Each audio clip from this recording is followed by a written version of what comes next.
प्रखर एक 33 वर्षीय सॉफ्टवेयर इंजीनियर था जिसकी दुनिया स्क्रीन की नीली रोशनी से आगे बढ़ ही नहीं पाती थी।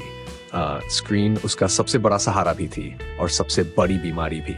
सुबह उठते ही उसके हाथ सबसे पहले तकिए के बगल पड़े फोन तक जाते और दिनचर्या एक नोटिफिकेशन से शुरू होकर न जाने कितने स्क्रॉल्स में खो जाती और रात आंखें जलने की हद तक नीली रोशनी में डूबी रहती। मोबाइल की घंटियों और नोटिफिकेशन की आवाज़ों में उसकी जिंदगी बन चुकी थी। काम के दबाव, समय सीमा और लगातार जुड़ाव ने उसे एक ऐसा कैदी बना दिया था जिसे अपनी कैद का एहसास भी नहीं था। उसे ये भी डर था कि यदि वह खुद की वास्तविक स्थिति का सामना करेगा, अपनी शारीरिक थकान, मानसिक तनाव, सामाजिक दूरी और भावनात्मक खोखलेपन की सच्चाई देखेगा, तो उसे खुद को बदलना पड़ेगा। ये वही डर था जिसे आज की भाषा में फोफो यानी फियर ऑफ फाइंडिंग आउट कहा जाता है। सच सामने आने के बाद इंसान बहाने नहीं बना सकता और प्रखर को सबसे ज्यादा डर इसी बात का था कि एक दिन उसे स्वीकारना पड़ेगा कि वह ठीक नहीं है। इसलिए वह वास्तविकता से बचने के लिए अपने फोन की दुनिया में और गहराई तक डूबता चला गया। उसकी लाइफस्टाइल पूरी तरह पश्चिमी व्यस्तता से प्रभावित थी। फास्ट फूड, कम नींद, तनाव बढ़ाने वाले कंटेंट, तुलना की आग में झुलसाती सोशल मीडिया और निरंतर स्क्रीन टाइम। वह खुद को आधुनिक मानता था, पर अंदर ही अंदर उसके मन, शरीर और आत्मा का संतुलन टूट चुका था। न जिंदगी में आनंद बचा था, न रिश्तों में गर्माहट। डिजिटल दुनिया में उसके सैकड़ों संपर्क थे, लेकिन वास्तविक जीवन में वह अत्यधिक अकेला होता जा रहा था। हालात ऐसे ही बिगड़ते देख एक दिन प्रखर के पिता ने उसका थका हुआ चेहरा गौर से देखा। आंखों के नीचे काले घेरे, दिमाग में बेचैनी और हाथ में चिपका हुआ फोन, ये सब बहुत कुछ कह रहे थे। पिता ने शांत स्वर में कहा, बेटा कुछ दिन ऑफिस से अवकाश ले ले। वहां की भागदौड़ ने तुझे थका दिया है। चल गांव चलते हैं। तेरी दादी तुझे बहुत याद करती हैं। उनके पास बैठकर ही तू बहुत कुछ सीख जाएगा, खुद से, जीवन से। प्रखर ने पहले तो टालने की कोशिश की। उसे लगता था कि तकनीक से दूर कुछ दिनों का सफर उसके काम को और बढ़ा देगा, लेकिन पिता की आंखों में चिंता देखकर वह मना कर सका। कई सालों बाद प्रखर अपने गांव पहुंच रहा था। रास्ते में शहर का शोर पीछे छूटता गया और हरे भरे खेतों का सन्नाटा उसके मन पर हल्की सी शांति बरसाने लगा। गांव के कच्चे रास्तों पर चलते हुए जब वह अपने घर के आंगन में पहुंचा तो दादी तुलसी के पौधे को पानी दे रही थी, जैसे हर दिन पिछले कई दशकों से। सफेद बाल, माथे पर बड़ी सी बिंदी और चेहरे पर ऐसी शांति जिसे देखकर प्रखर को पहली बार महसूस हुआ कि जीवन ऐसा भी होता है जहां समय रुक जाता है और मन भागना बंद कर देता है। दादी, जो प्राचीन भारतीय ज्ञान और सनातन जीवन शैली में विश्वास रखती थी, उन्होंने उसे गौर से देखा, फिर मुस्कुराते हुए उसके सिर पर हाथ फेरा और बोली, आ गया मेरा बच्चा। वे आधुनिक मानसिक रोगों को शब्दों में नहीं जानती थी, लेकिन चेहरे पर छुपे बोझ को पहचानने की क्षमता उनमें आज भी जीवित थी। उन्होंने प्रखर की थकान, बिखरे मन और खालीपन को पढ़ लिया था। उन्होंने कोई उपदेश दिए बिना ही प्रखर से कहा, चलो पहले थकान उतार लो, फिर धीरे धीरे तुम मुझे बताना कि शहर ने तुम्हें क्या सिखाया और मैं तुम्हें बताऊंगी कि प्रकृति ने क्या बचा कर रखा है।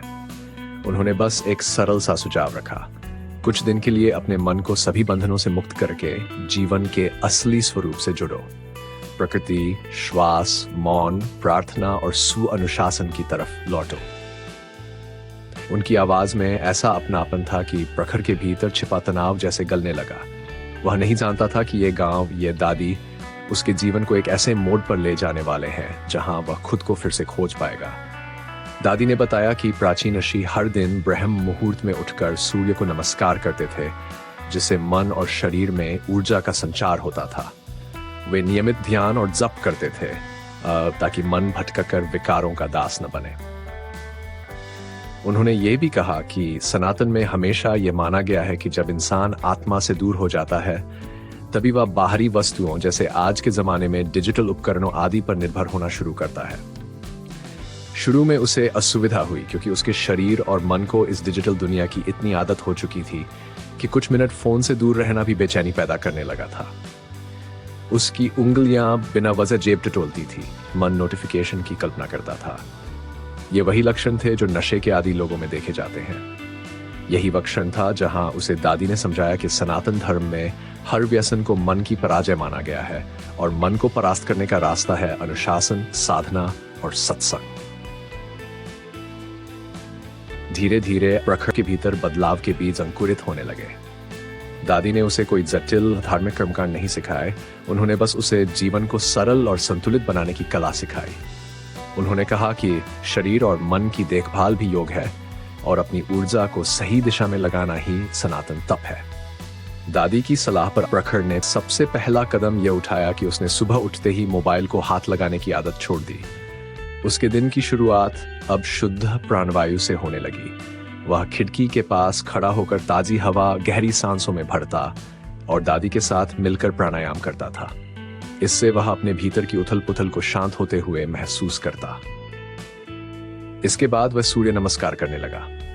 दादी उसे समझाती कि सूर्य केवल प्रकाश नहीं बल्कि जीवन ऊर्जा का स्रोत है। जैसे जैसे वह आसन करता, उसकी जड़ता पिघलने लगती और शरीर हल्का महसूस होने लगता। फिर दादी उसे 5 मिनट मौन ध्यान कराती, जहां न स्क्रीन की आवाज होती, न दिमाग का शोर, सिर्फ उसकी कल्पनाओं का आकाश और आत्मा की शांति।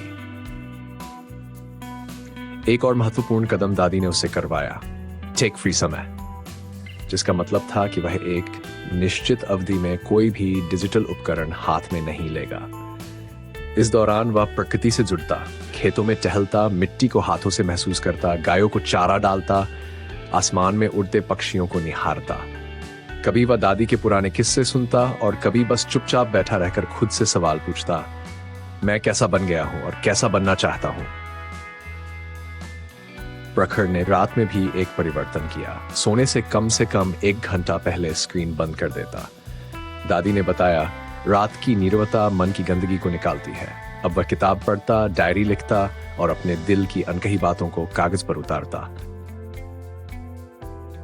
धीरे धीरे उसे एहसास हुआ कि असली समाधान डिजिटल को मिटाना नहीं, बल्कि डिजिटल को उसकी सही जगह देना है। सनातन सदैव यही सिखाता है, उपकरण साधन है, साध्य नहीं। आज का इंसान साधन को ही सब कुछ मान बैठा है, इसलिए उसका अस्तित्व भी उन्हीं पर टिक गया है। तकनीक हमारी दास बन जाए यह पतन है, तकनीक हमारे नियंत्रण में रहे यही उत्थान है।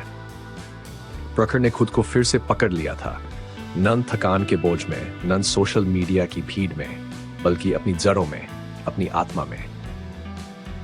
प्रखर की यात्रा अब केवल डिजिटल डिटॉक्स नहीं रही, यह स्वयं की ओर लौटने की यात्रा बन चुकी थी। उसे यह एहसास होने लगा कि उसकी सांसें कितनी मूल्यवान थीं, प्रकृति का हर हिस्सा कितनी गहन शांति दे सकता था और मौन के क्षण कितने शक्तिशाली होते हैं। उसके भीतर जमा तनाव घुलने लगा, नींद सुधरने लगी, आंखों की चमक लौटने लगी। सनातन की साधना ने सिर्फ उसकी आदतें नहीं बदली, बल्कि उसकी आत्मा को पुनर्जागृत किया। उसने यह सीख लिया कि जीवन का आनंद स्क्रीन के उजालों में नहीं, बल्कि उन अनुभवों में छुपा है जो दिल को भर देते हैं। जैसे परिवार के साथ बैठकर चाय पीना, किसी पुराने मित्र को फोन कर हाल चाल पूछना, आकाश में बदलते रंगों को देखना, शांत मन से एक श्लोक का उच्चारण करना और सबसे महत्वपूर्ण, खुद से प्रेम करना। अब जब भी उसके हाथ मोबाइल की ओर बढ़ते, वह खुद को याद दिलाता, स्वामी मैं हूं, उपकरण नहीं। वह अब डिजिटल दुनिया का उपयोग करता था, पर अपना नियंत्रण उसे नहीं सौंपता था। वह समझ चुका था कि सनातन धर्म तकनीक का विरोध नहीं करता, वह मनुष्य को तकनीक का दास बनने से रोकता है। प्रखर की कहानी उन सभी के लिए एक संदेश बन गई जो मोबाइल की लत में घुट रहे हैं, जो लाइक्स के पीछे अपना अस्तित्व भूल गए हैं, जो समय, रिश्ते और आत्मा सब हार बैठे हैं, लेकिन सच का सामना करने से डरते हैं। संदेश साफ है, डिजिटल आज की जरूरत है, पर आत्मानुभूति जीवन की नींव है। जड़ों से दूर होकर पेड़ कभी खड़ा नहीं रह सकता। सनातन समाधान यही कहता है, जियो पर जागरूक हो, उपयोग करो पर विवेक के साथ, जुड़ो पर अपने भीतर से कटकर नहीं। क्योंकि जब मन शांत, शरीर स्वस्थ और आत्मा प्रसन्न होती है, तो हर उपकरण अपने सही स्थान पर स्वयं चला जाता है। और यही है असली डिजिटल वेलबीइंग सनातन की दृष्टि से।